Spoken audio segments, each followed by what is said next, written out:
Well, good morning. Welcome to the Center for Spiritual Living Tahoe-Truckee Sunday morning gathering.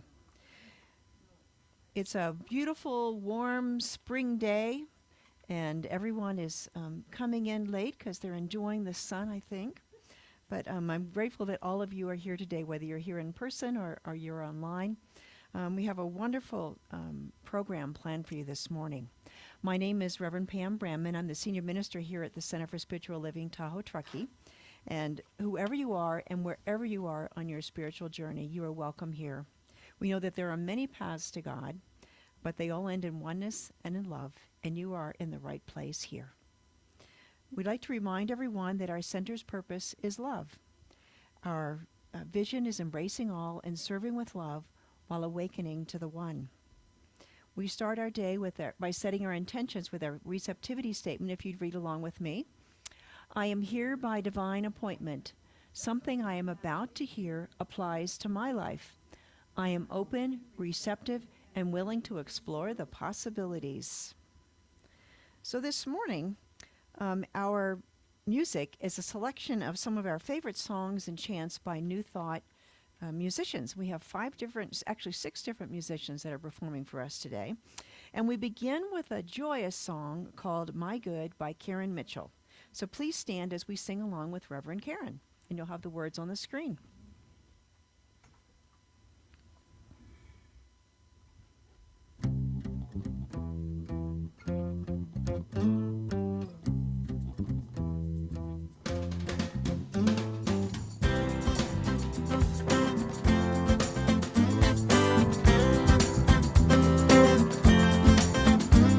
My good is my God. My God is my good. All the good there is belongs to me. My good is my God. My God is my good. All the good I seek belongs to me. That's my truth with a capital T. It's all about living free. My good is my God. My good is my God.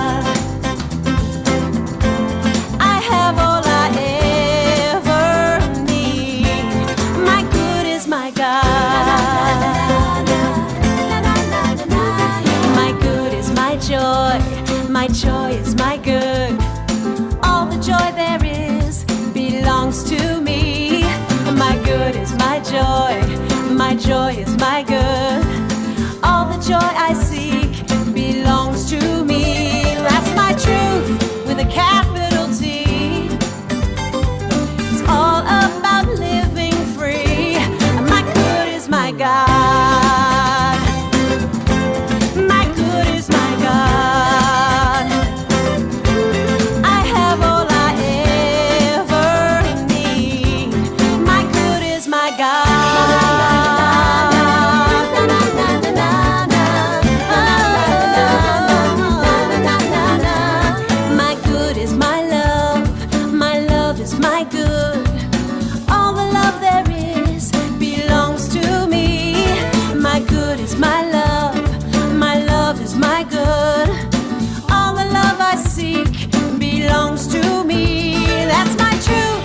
A capital T.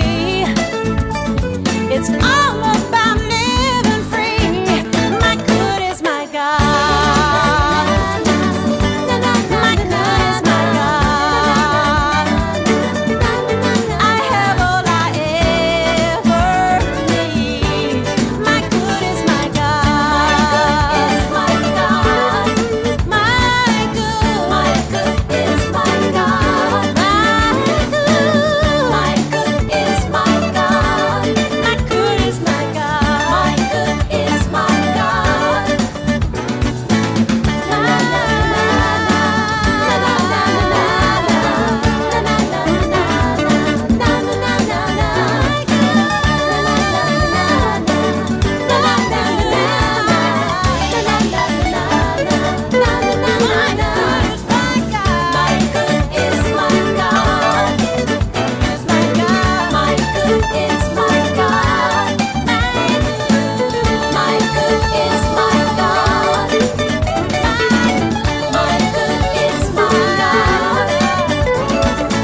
joyful way to start our morning.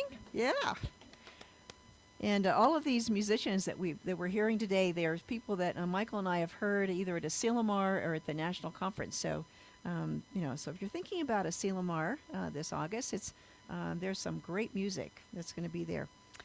Well, next we have our practitioner of the day, Michael Brandman, and Michael is fitting in as much skiing as he can before this winter's record-breaking snowfall melts away, and the ski resorts close, of course.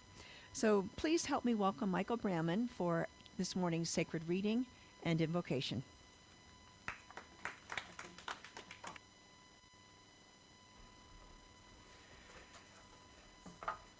Yeah, I did get to ski yesterday morning at North Star. It's very, very nice and really light crowds, so enjoyed it. There's only really a few weeks, I think, of good skiing until things start getting quite a bit slushy. All right. So I have, there it is. My reading today is from the book How to Meditate. Some of you may be familiar with, and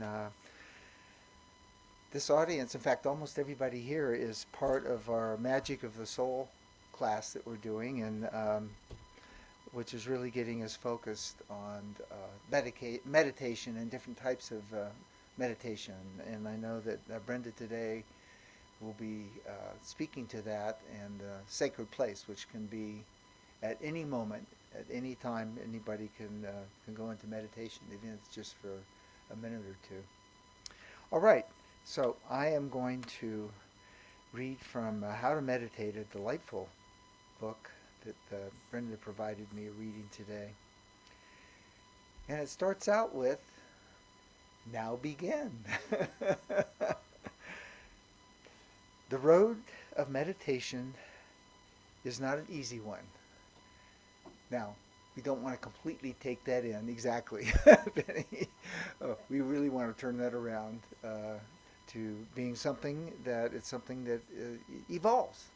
When you start, it does take time. It doesn't mean it's difficult. Anyway, but I divert. At any rate, so the road of meditation is not an easy one, according to the reading. The first shock of surprise comes when we realize how undisciplined our mind really is, how it refuses to do the bidding of our will. After 15 minutes of attempting only to count our breaths and not be thinking of anything else, we realize that if our bodies were half as unresponsive to our will as our minds are, we would never get across the street alive.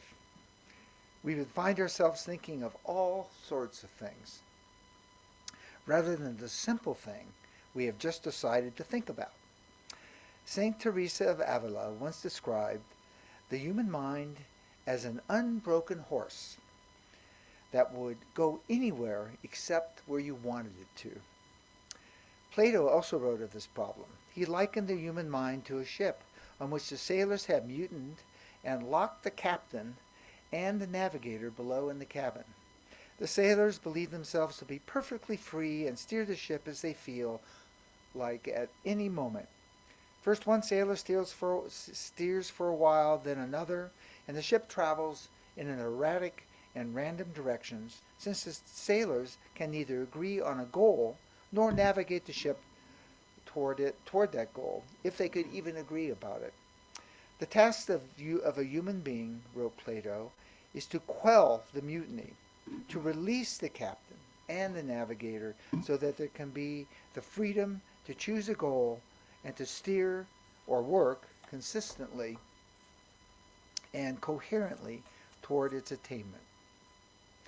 Only in this situation, when one is free of the tyranny of the whim of the moment, can there be real freedom.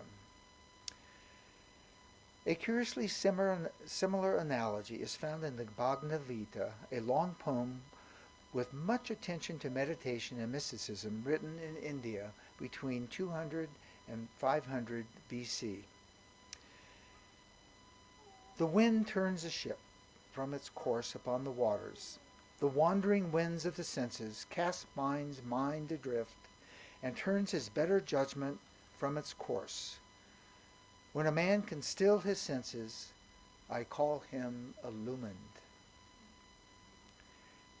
And there's much more about this, but we were short on time. It's really quite interesting, more from Plato. So that's the reading. And we'll take those words and the other words that we had earlier in our meditation, for those that you were here, about divine possibilities. And divine possibilities come about beginning in meditation, in terms of taking it in, being at peace, have an open soul to receive the Spirit.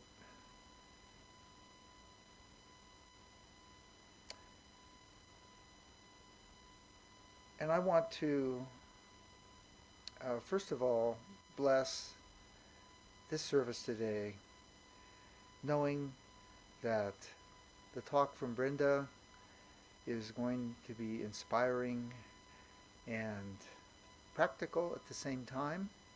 And I want to thank Karen for her work on the AV board, and Reverend Pam for putting together the wonderful music today, and the different chants that we're going to do that will complement Brenda's talk.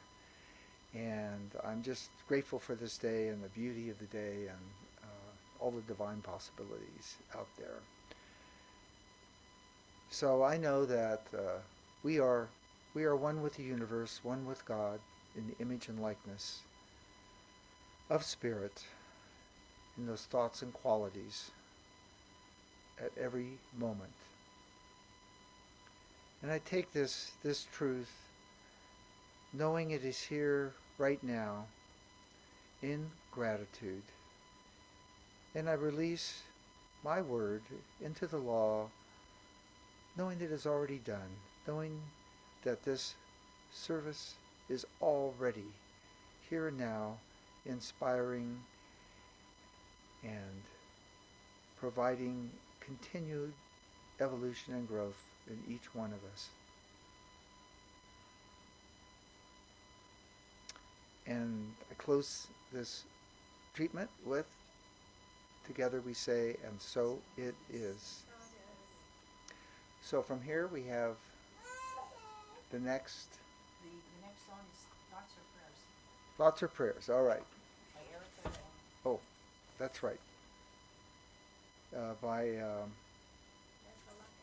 Luckett. Luckett and Lisa Ferraro. There it is, Erika Luckett and Lisa Ferraro. Thoughts or Prayers. All right, here we go.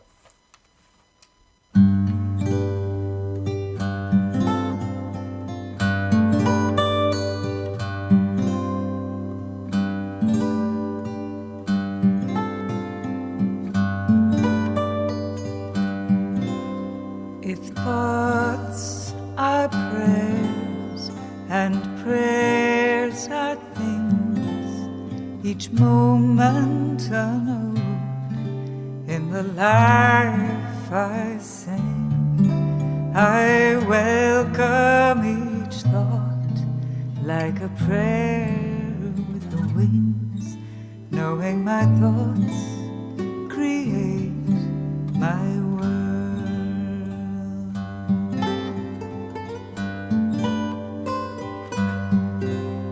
If thoughts are prayers and prayers are things, each moment a note in the life I sing, I welcome each thought like a prayer with wings, knowing my thoughts create my world.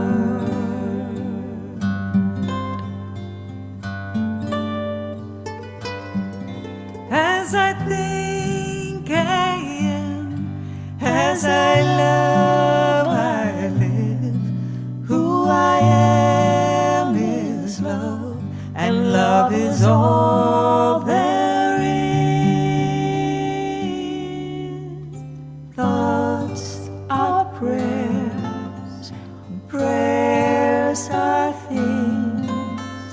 each moment a note in the life I sing. I welcome each thought like a prayer with wings, knowing my thoughts create my world.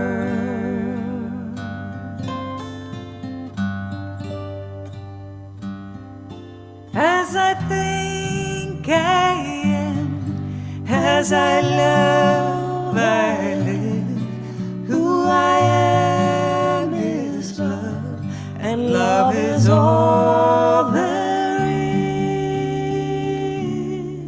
is. Thoughts are prayers, prayers are things. Thoughts are prayers, prayers are things. Thoughts are prayers, prayers are things.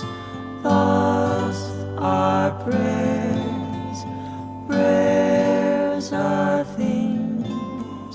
Thoughts are prayers, prayers are things.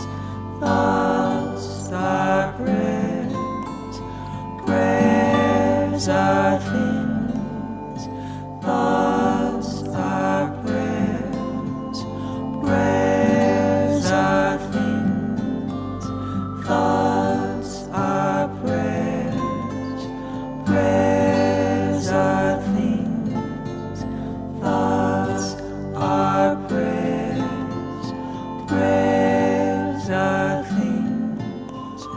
Thoughts are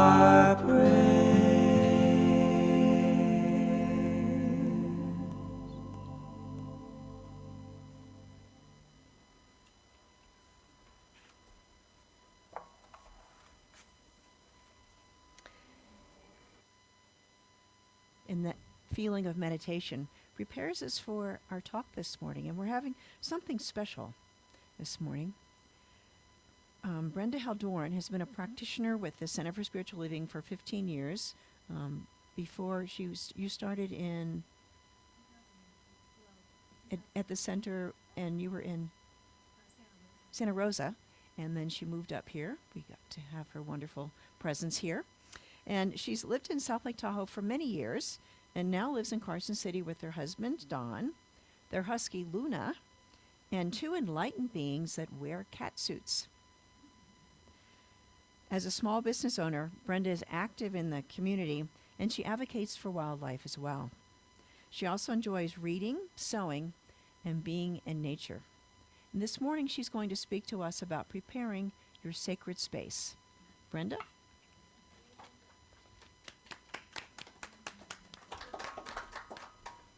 Thank you, Reverend Pam. Good morning. Good morning. Hey, good morning. So, today's topic about creating your sacred space came about as part of a conversation. Colleen Akiko and I were getting together and doing some collaborating and coming up with some ideas about what we could possibly offer. And the idea came up that, meditation is one of the foundational teachings of science of mind. It's one of the spiritual practices and principles that we know facilitates spiritual growth.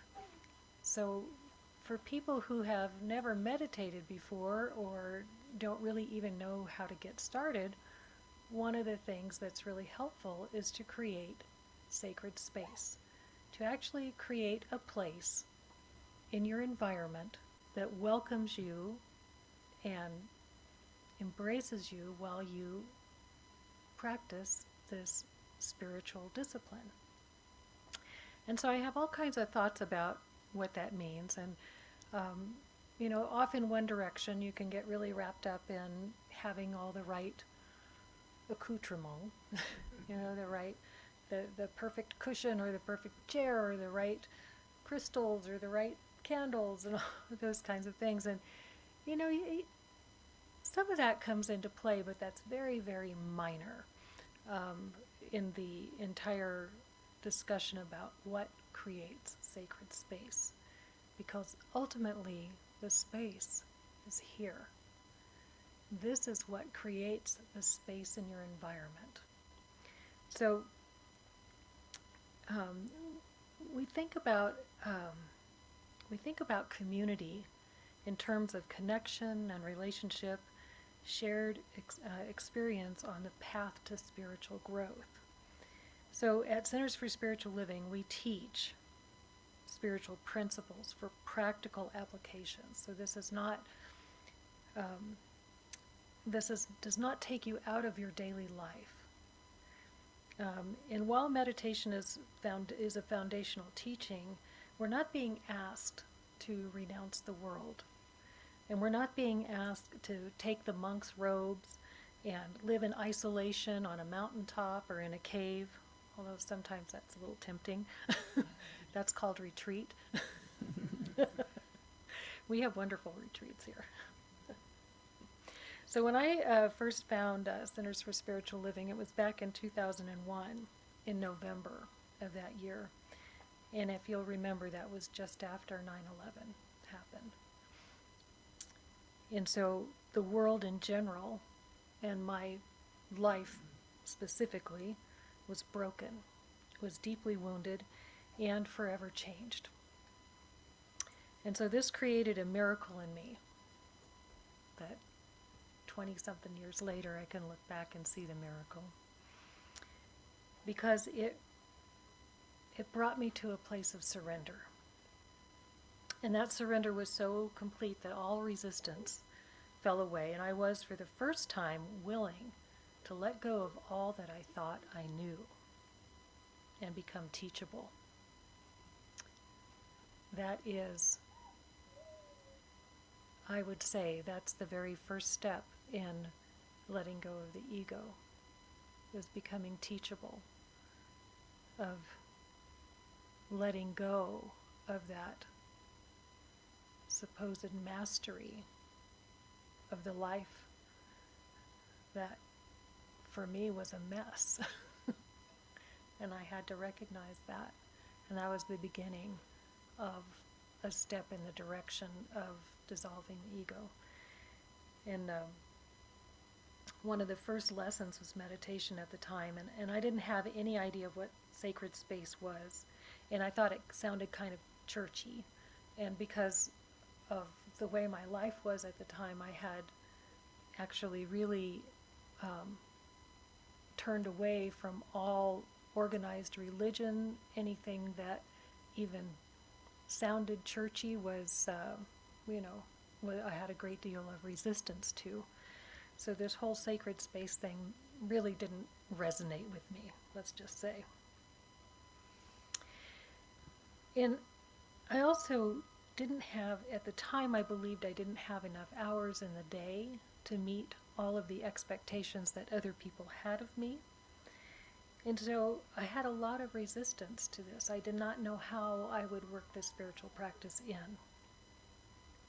So one of the things that we've talked about meditation quite a lot in the class that we're doing that Michael mentioned, and the magic of the soul.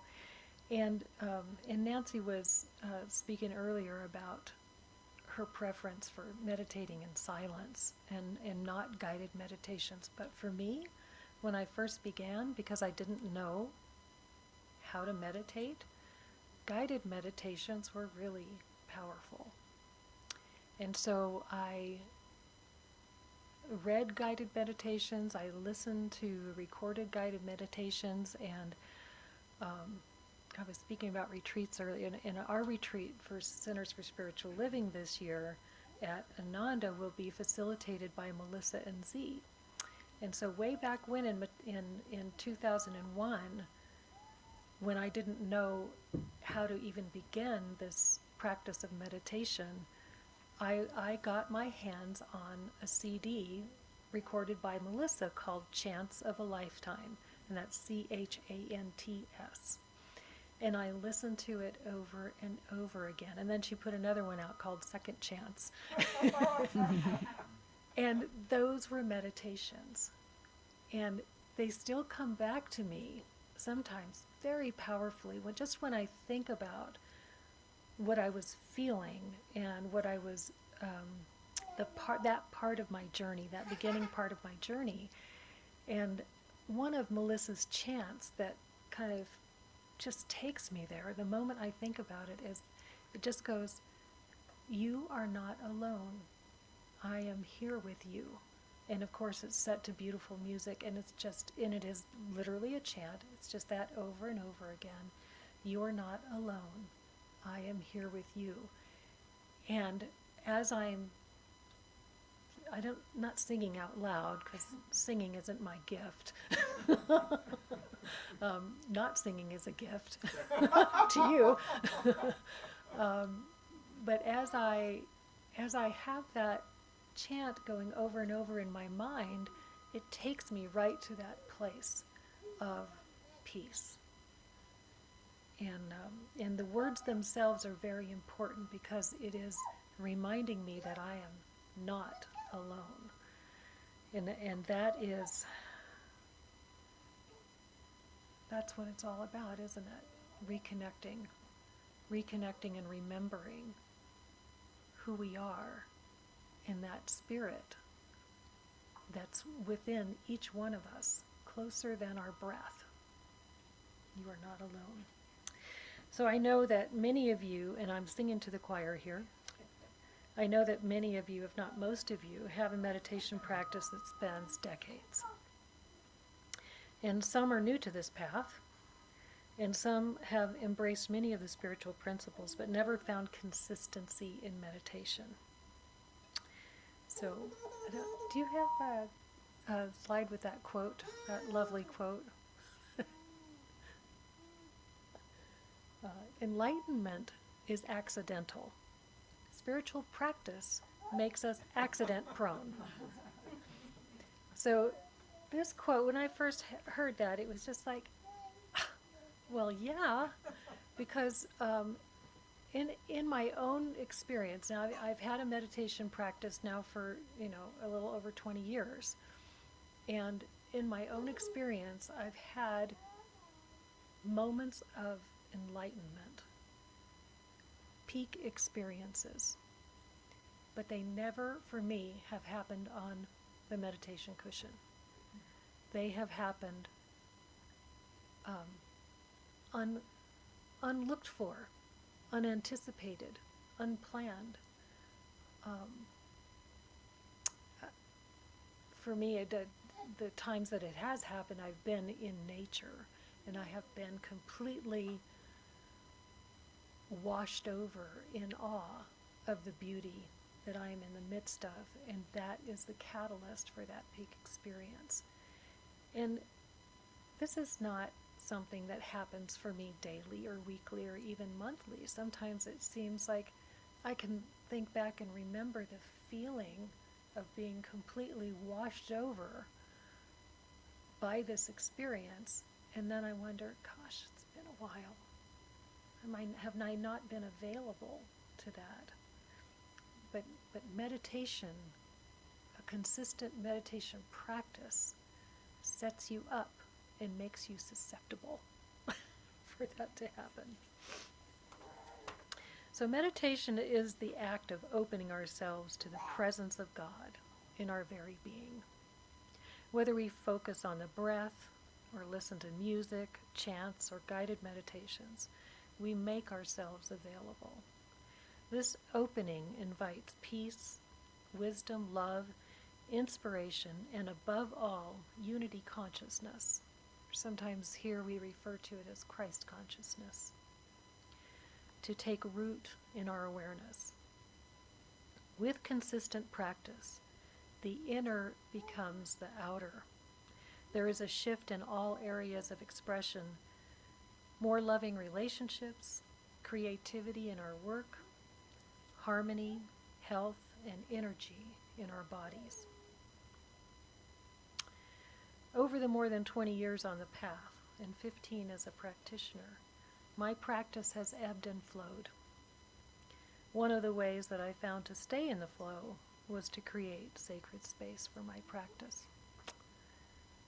So, do I have some pictures you can bring up? This is, I talked to a few people and asked them to share with me their meditation spaces so I could have like a variety of things. This happens to be from Karen. Oh, can you go back, Karen? I want to talk about your space before you move on. So this is a bench that's in Karen's garden. And I know that when she took the photo for me, we were not at peak gardening season. But I can feel how the energy of this space might feel, sitting on that bench in a garden, surrounded by the green and the growing, possibly hearing the hum of bees, possibly hearing the rustling about of, I don't know, goats, chickens, horses, dogs maybe, all the life. I could imagine sitting on this bench in the midst of life and embracing silence and holding and beholding the love that lives here. Thank you, Karen. Thank you for sharing that with me. And now you can move forward. This meditation space happens to belong to my next door neighbor, whose name is also Karen. And it's just beautiful the way that she has it set up. And those screens, they sort of block some bookshelves and things. Personally, I'm fond of books in the background. But one of the things one of the really blessings about knowing Karen is she has a love of green and growing things, and she's got a green thumb for sure. I had the privilege of babysitting her herb garden when she was on vacation, and so I had the responsibility of keeping all those herbs alive. But I also got to pinch off, a little of that mint for my tea and some fresh basil, and it was a wonderful thing. Karen she's Jewish. She's ethnically Jewish, and she is spiritually Jewish, but she's very much, and I'm laughing because I just heard this morning. This morning when I was driving here, I was listening to a podcast on 10% Happier, which is Dan Harris's podcast, and he was interviewing Sharon Salzberg. And I just today heard the term Jubu. Like, I've never heard that before, but it's Jewish Buddhist. Oh, no. So back in the 60s and early 70s, there was a big wave of young Jewish people from that generation that were going to India and studying meditation in India, and I'd never heard that before, and I just realized I live next door to a Jubu. But that was fascinating. Okay, if you'll next slide, please. So this is my meditation space, and for those of you that ever join us on Zoom, you probably recognize it because that's where I'm sitting when I'm Zooming. Generally, not every time, but generally. And I just want to speak about a few things. The chair that you're seeing is it's an antique rattan chair that is amazing because I sit in it and it keeps me in an upright and alert posture. It's comfortable, but it's not too comfortable. It's not like sitting in a recliner or a soft, overstuffed, upholstered chair that you just sort of sink into and get sleepy in. So it's perfect. And also the armrests, I can lay my arms on the rests and be in a completely neutral position. And so that's why I chose that chair. And I never expected it to become my meditation chair. But it is the most perfect one I have for that purpose. And you'll also see in the background, you'll see some drums. You'll see a singing bowl. I have chimes back there. All my books, of course, but what you don't, because so now I'm just bringing into this idea there are so many different forms of meditation. So if I go upstairs to meditate and my brain is just in chaos, I might take one of those drums down and just start very softly finding a rhythm, or play the singing bowl, or ring the chimes.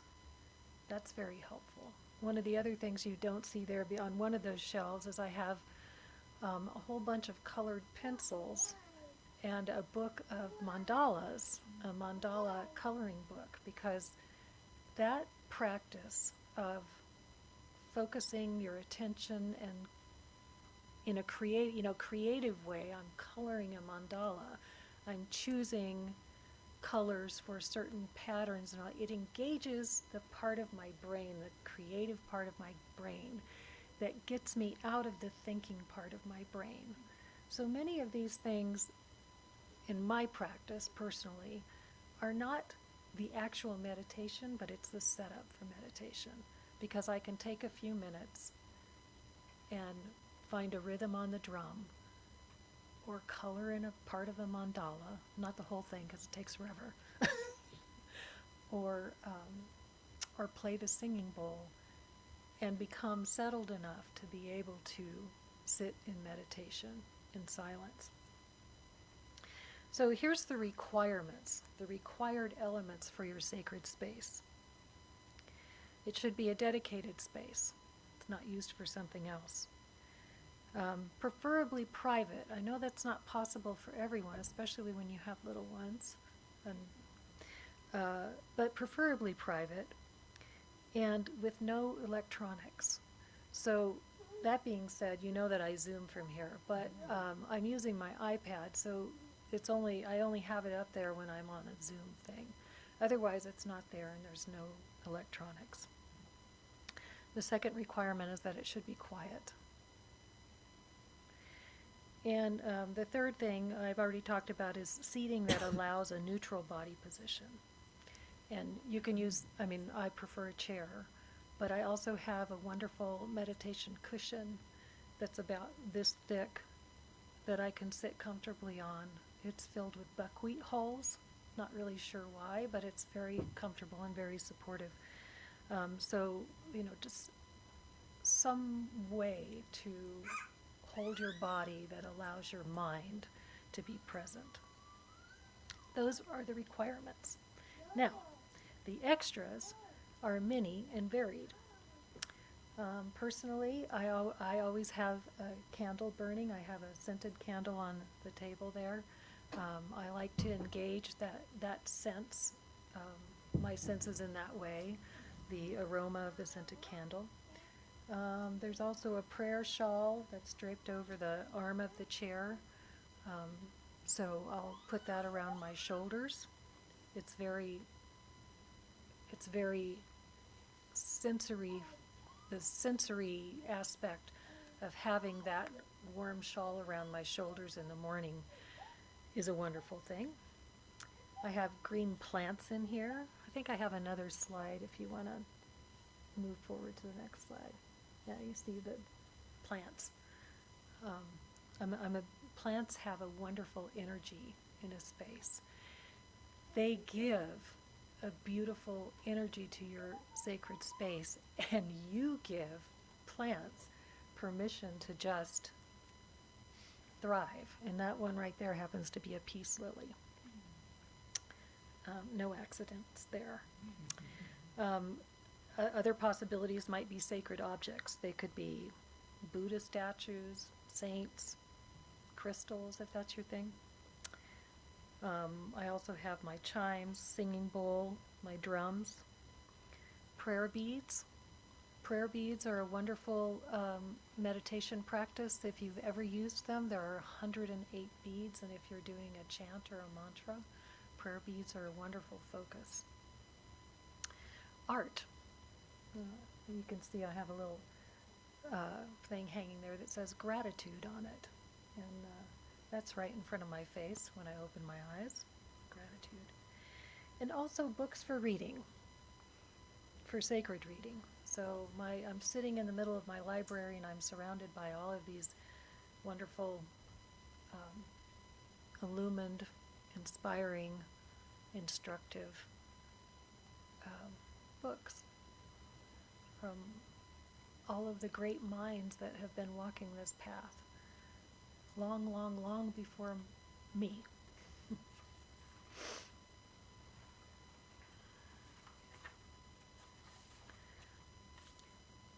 So the biggest block for me, at least in the beginning, was time. I couldn't see a way to carve out part of the day for even 20 minutes. I always seemed to be running from one crisis to the next. In order to address that issue, I determined that I should get up 30 minutes early to start the day. I just have to get up earlier. I can't carve time out. I couldn't carve time out of the day in the pattern and the habit that I had already established. So I determined that I would get up 30 minutes early each day to make space for this. I also had to set clear boundaries and simply be unavailable until I had completed my practice. And then in my notes, I wrote this in all caps, so you know how I was feeling at the time when I was writing. I was not perfect at this. So it's amazing. I decided I'm going to get up 30 minutes early. Well, guess what? So does the dog wants to go out, and the cat's hungry. You know, these things happen. So I'm just here to tell you that if you're not perfect, it doesn't mean that you have failed or that you can't do this. You can. There were times when I abandoned my practice altogether due to circumstances. But it was never very long before the proverbial spiritual 2x4 brought me right back. And I know some of the people in this room probably know what I'm talking about. So peak experiences, brief periods of awakened awareness, a mystic union with all that is, an experience of boundless, unconditional love and indescribable peace.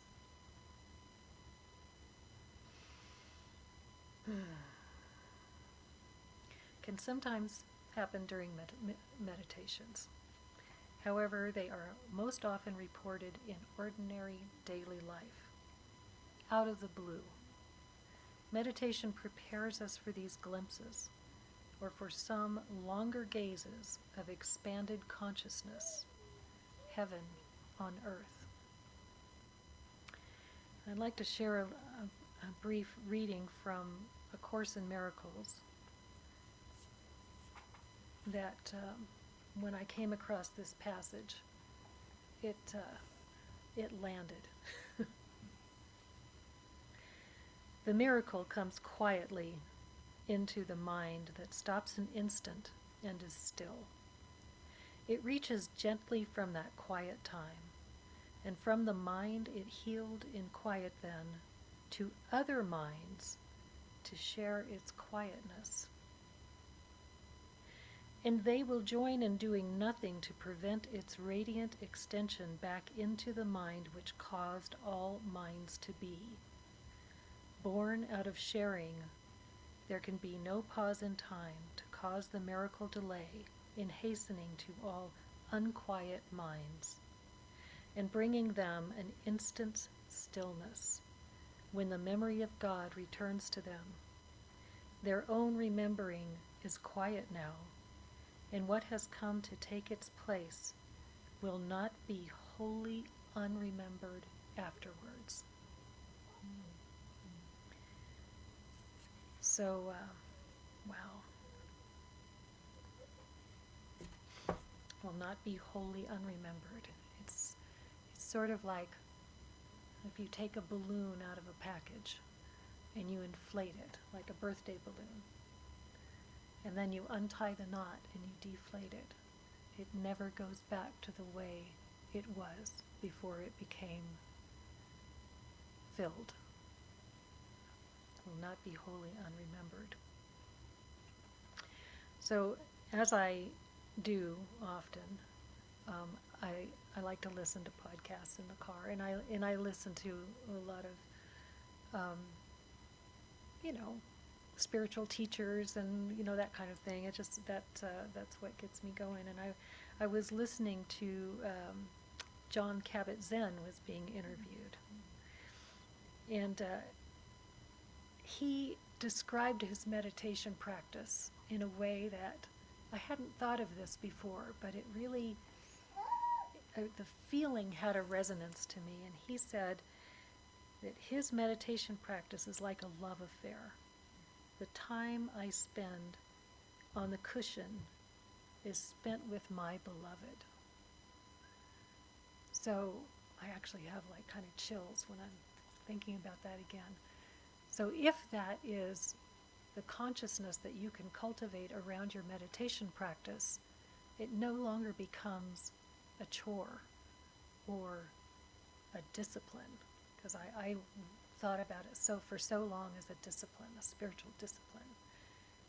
And I loved the way that he described that as time spent with his beloved. For what else could it be? And I really, really loved that. So just in closing, I'd like to tell you that there will be times when your routine will be interrupted. While traveling or hosting guests or moving.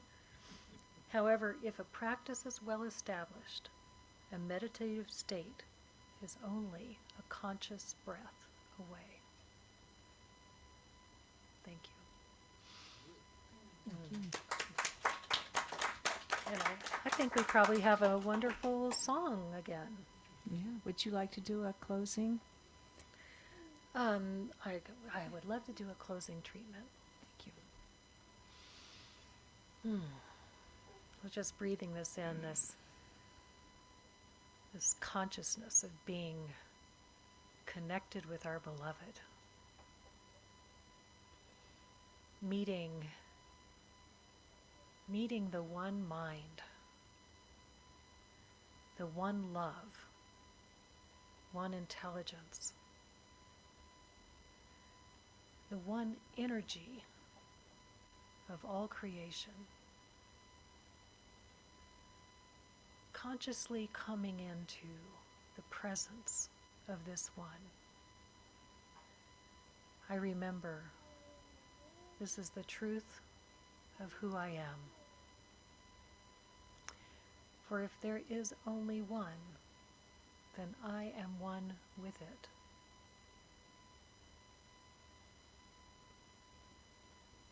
And knowing this, what is there to do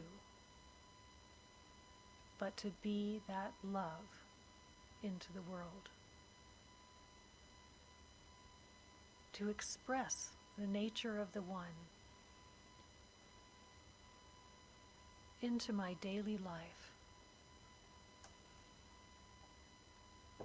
To see that one looking back at me in the eyes of everyone I meet. Whether they're consciously aware of that presence or not, the presence in me is aware of that presence in all of life. And so I am blessed by all of life. And I am a blessing. I am lifted up, I am healed, and I am whole. This is true for me, this is true for each one here. For every being that pauses in stillness and remembers that God and I, we are one.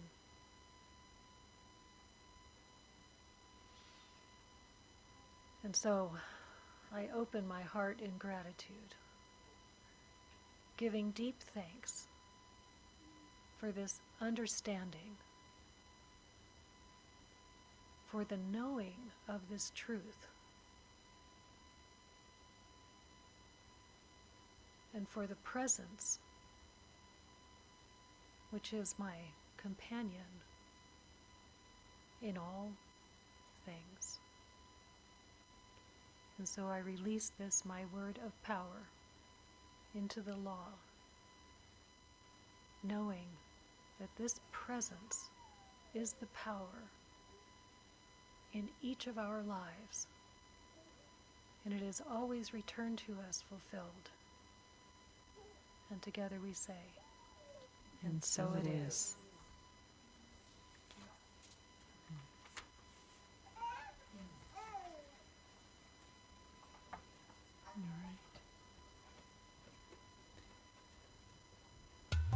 And this next song that we have is called it's a Hindu peace prayer, and it is it's from the Vedic text, and with words, with the song by Larisa Stowe, who's the performer.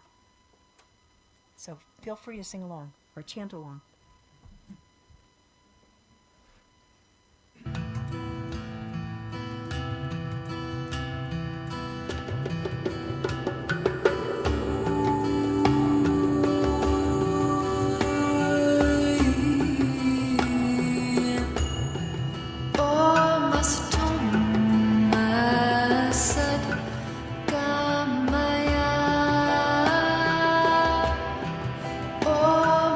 Om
want to thank Brenda for that wonderful presentation this morning and just really sharing her whole self in that experience of meditation and spiritual practice. It is so transformative. It's so personal, but it's a journey that is as wonderful on the last day that we've done it today as the first.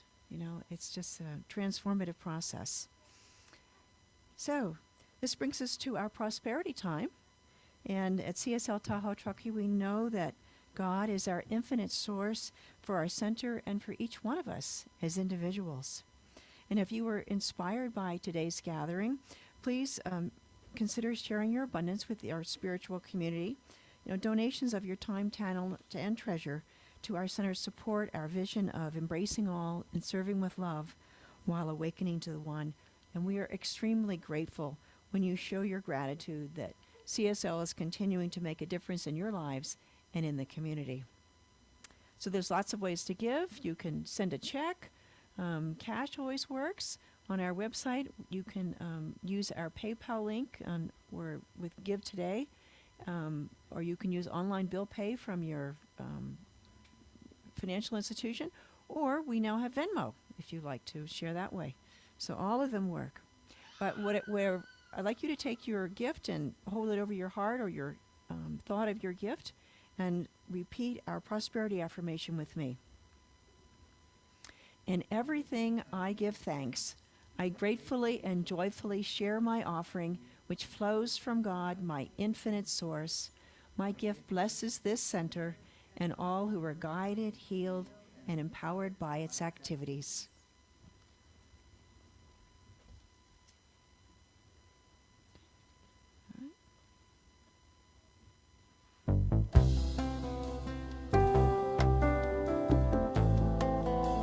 This is a good one to stand up for, I think.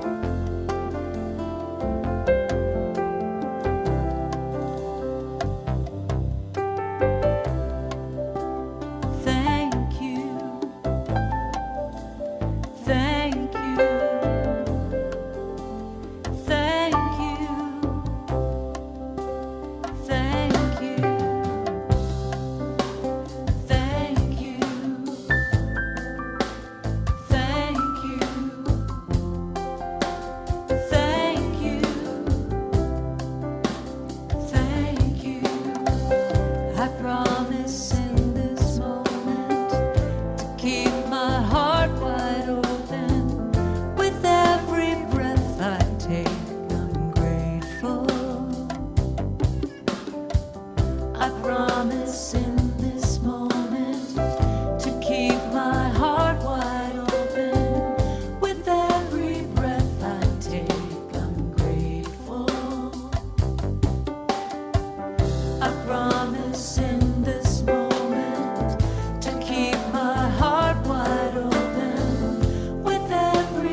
grateful for all of the gifts here, and I'm grateful for new life, exploring life. And so as we have these gifts that are shared with such gratitude and love, we know that it is the divine energy that is flowing through as this expression of money and of our gifts, of our activities, of our thoughts, of that quiet time. It is all God, and it is all full of the energy of life. Thank you, Father, Mother, God. And so it is. Okay. Well, I want to welcome all our guests today, and we have some returning people. People have come back from vacation from Arizona, and we have Sarah who's come back from a long detour that's here, and we have some people that are online as well. So we're grateful to have everyone here. If you'd like to sign our guest book and make sure if you're getting our newsletter, there's a sign-up sheet. You can do that over there. That's also where you can make a prayer request if you would like, get a list of our practitioners. And our practitioners that we have here today, if you need a prayer after service, Michael Brandman was the practitioner of the day. Brenda Heldoorn is also a practitioner. Sitting behind her is Nancy O'Neill. I'm a practitioner. And is Carol online today? Okay, so Carol's online. All right, so we have all of our practitioners here. So ask for prayer. It'll make their day and your day as well. All right. Now we have, I also want to have some special thank yous. Again, I'd like to have another round of applause for Brenda Heldoorn for our wonderful talk today. Thank you, Brenda. And our Zoom hosting is Karen Heine, very much. Yay. And I also want to thank Diana Messitz, who put together the words for the slides today, because it's a lot of work to do all of that and put the slides together. Thank you, Michael Brandman, for being our practitioner today. And our the 6 New Thought musicians that shared their music with us this morning. And for Hospitality Day, the lead was Nancy O'Neill. So she got here bright and early, and there's some definite goodies out there ready for us after service. And if you're online, stay online, and you'll be able to share with the other people on Zoom. So next Sunday, April 23rd, Michael and I will be gone. I'm doing a wedding the day before, and but our speaker will be Reverend Laura Arneson, and she'll be speaking on our CSL themes, and her topic will be vulnerability, seeing, and being seen. The practitioner will be Carol Delbon, and our musician will be Kelly Hansen, who will be excited about being back here in person again as well.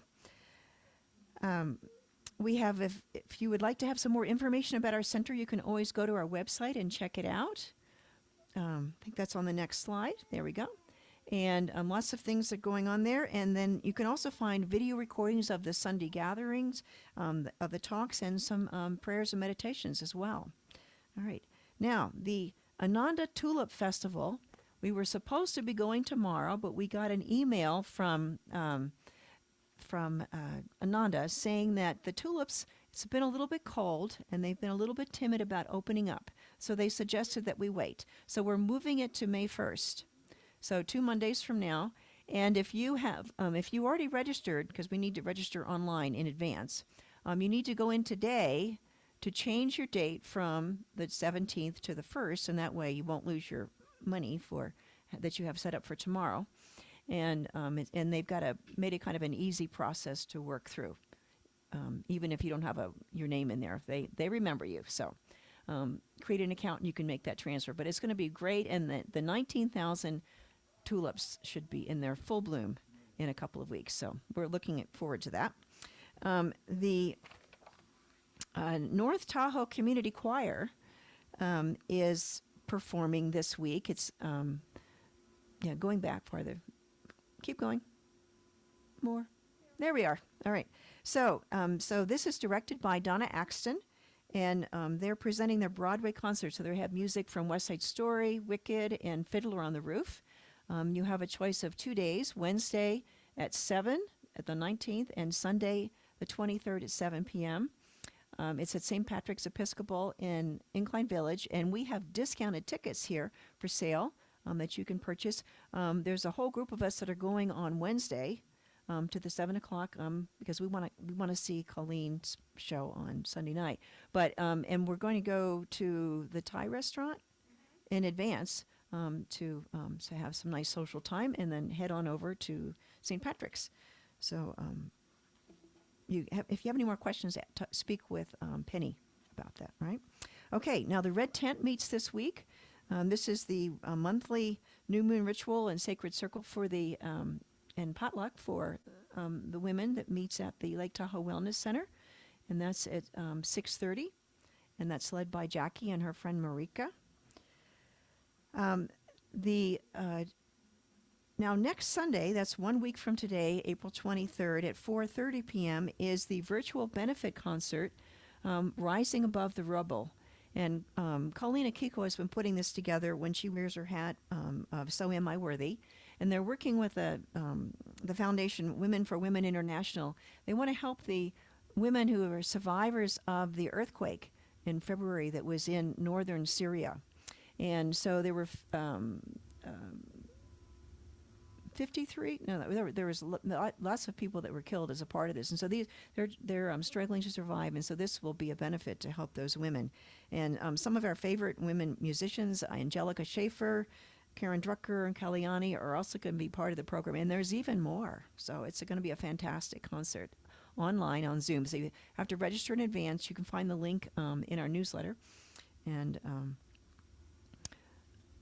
and hopefully it's going to be.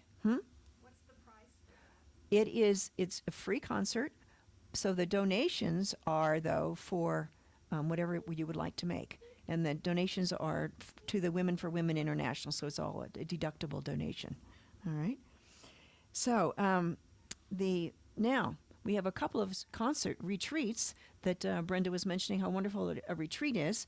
And so there's one that is in August at a Asilomar. And this is the SOAR one, and the registration is now open.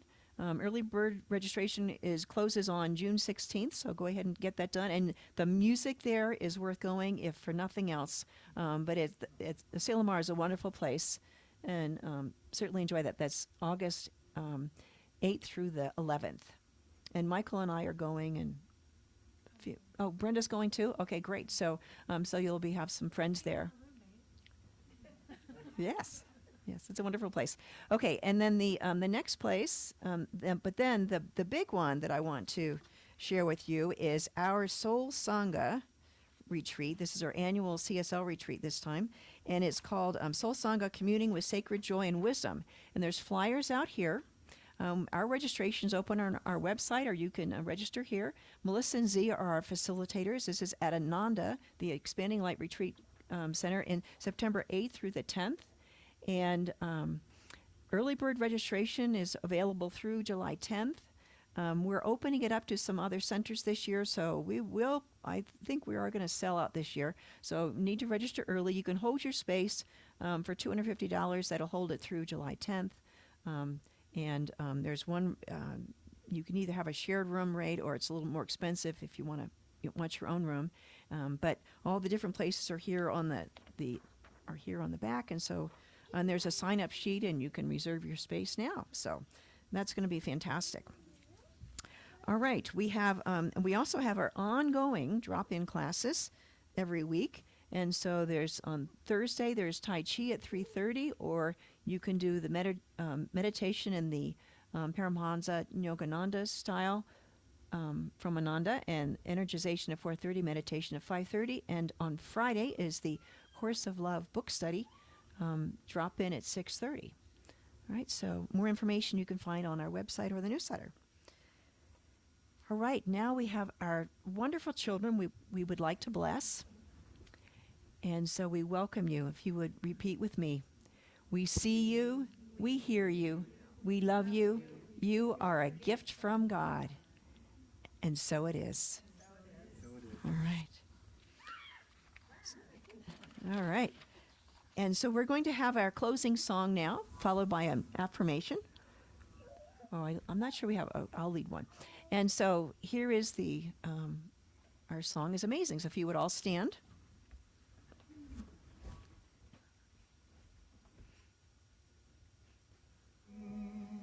And this is Michael Gott. You will do amazing Things. amazing, amazing. You will do amazing things.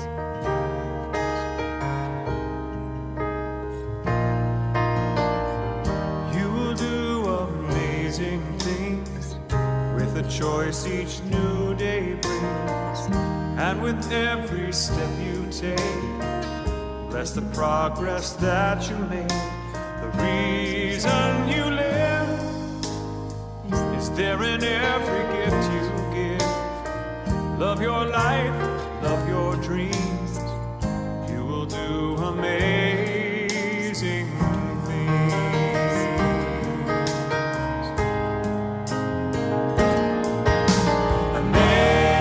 Amazing, amazing. You will do amazing things. Amazing, amazing. You will do amazing things.